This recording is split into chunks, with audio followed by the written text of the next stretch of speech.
As a member of the Transport and Communication Networks Committee, we're here today to investigate. I'm here looking at what's actually happening on the ground, all the work that's being done by National Broadband Ireland. So we visited the network centre, we saw the plans that are in place, we saw the various deployment areas, and now we're out on the ground in the Blessington deployment area looking at the activity on the ground to provide broadband to all those areas around the country, but particularly in this area that are going to require broadband. Almost 5,000 premises in the Blessington area, and I think it's 550,000 premises right across the country that will be available to get broadband or be able to avail of broadband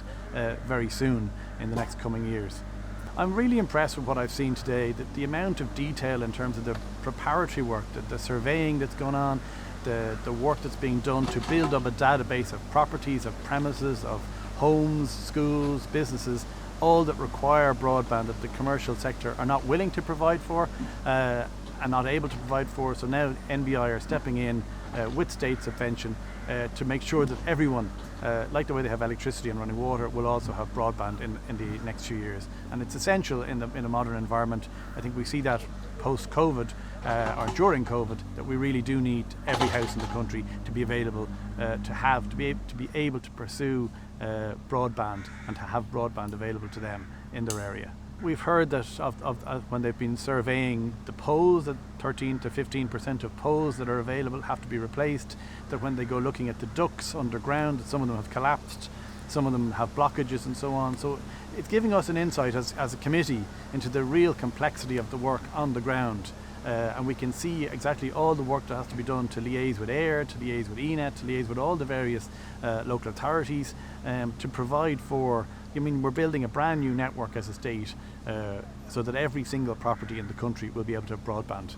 Well, I'm actually in Dublin Rathdown, which is probably an area that doesn't have a huge amount of intervention, but I think even in places like Dublin Rathdown, up in the mountains, in the more rural areas, up around maybe Glencullen and so on, there is a requirement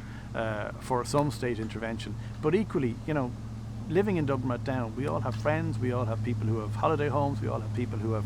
connections in other parts of the country. I have 4 country grandparents, and I know that people all over the country, as a former member of a local authority and of a regional assembly, that broadband in areas, once you have it, it's great, but if you don't have it, it's really a game changer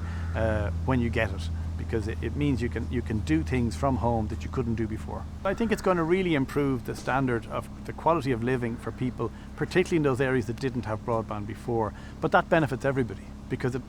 removes the pressure on the cities, because people who felt they had to live in the cities may now choose to live in other areas because they have the broadband in those areas, which means that maybe those schools that may have been in danger of closing in smaller areas can stay open, and equally the pressure on schools in urban areas that are oversubscribed, maybe that pressure can be lessened. We have great capacity right across the country. We just need to build the broadband capacity to allow people live in all those areas that are beautiful, that have suffered population decline historically. And if we can manage to get broadband to all of those areas, it means people can work from home more often, people can live in their communities, maybe not have to move out and move to the cities in the same way that they did before. Some will still do it, but equally many people will say, I can work from home 2 or 3 days a week, I can do various things on my computer, upload it, download it, I can have Zoom meetings, I can not have to attend everything in person the way people did before. So I think